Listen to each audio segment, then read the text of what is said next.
Ang among balita, dili lang isyu, kundili solusyon nga maglamdag sa kamatuuran, tingog sa katawhan. Kini ang Lee Talks. Maayong adlaw ug welcome sa Lit Talk Radio, ang tingog sa mga estudyante sa literatura. Para sa mga estudyante sa literatura, ako si Jen. Og ako si Princess. Ang atong espesyal na episode karon usa ka tagna sa milabayng mga dekada na hitabo na gyud. Ug atong sudlon ang una-huna sa atong pamansang bayani nga si Jose Rizal ug unsaon ang iyang mga tagna karon murag nahitabo na, hinay-hinay o tingali paspas pa. Isip nga estudyante sa literatura, dili lang ta nagbasa sa nangagi, ato sab kining giugnay sa kasamtangan.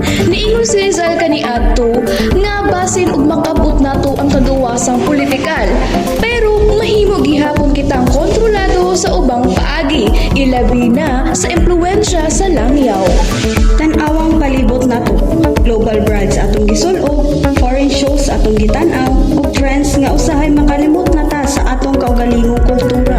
Ang pangutana karon, mao ba ni ang gibadlong ni Rizal kaniadto o normal lang ba ni nga kabahin sa pag-uswag sa kalibutan?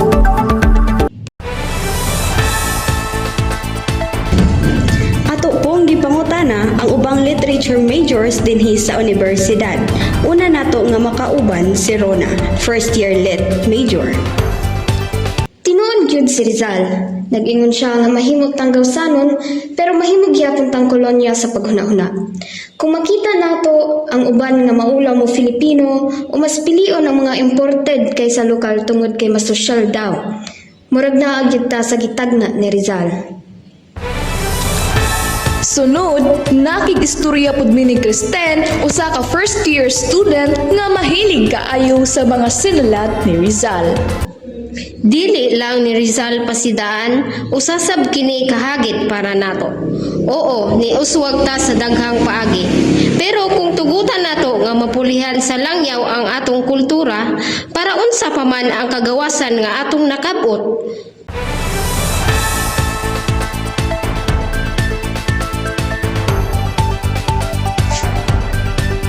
Lahi-lahi jud og opinyon. Si Jomar, usa ka first year student nga hilig og K-dramas og Filipino epics, lay sab og tan-aw. Para nako, balansi lang ni dapat. Ganahan sab si Rizal sa ubang kultura. Nag-eskwela siya sa Europe ug nagkamao sa daghang sinultian. Ang importante, makatunta sa uban pero dili kalimot kung kinsa ta.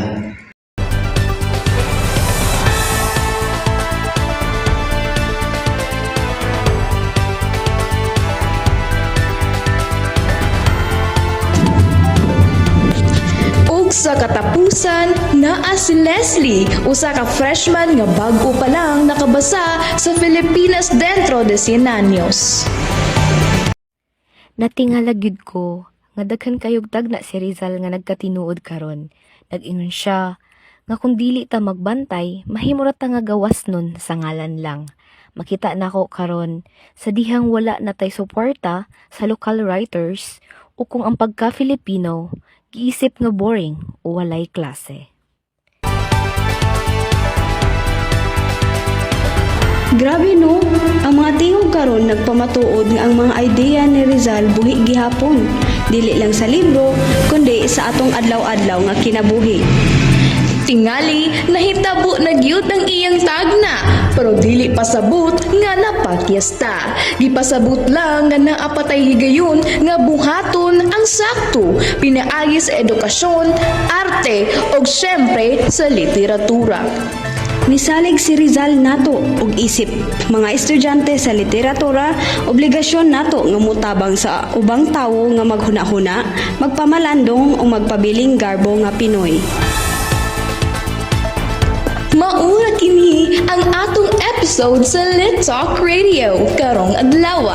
Salamat sa pagpaminaw sa usa ka panaghisgot nga nagpamatuod nga ang kagahapon naa gihapon sa atong palibot. Kini si Princess Og si Jen, nagaingon magpabiling mao si saon, mapamalandong o garbo nga Pinoy jud ta. Mabuhay mga scholar ng bayan.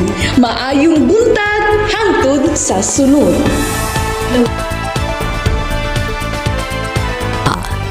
Dili lang isyu, kundili solusyon nga maglamdag sa kamatuuran, tingog sa katawhan. Kini ang Lee Talks.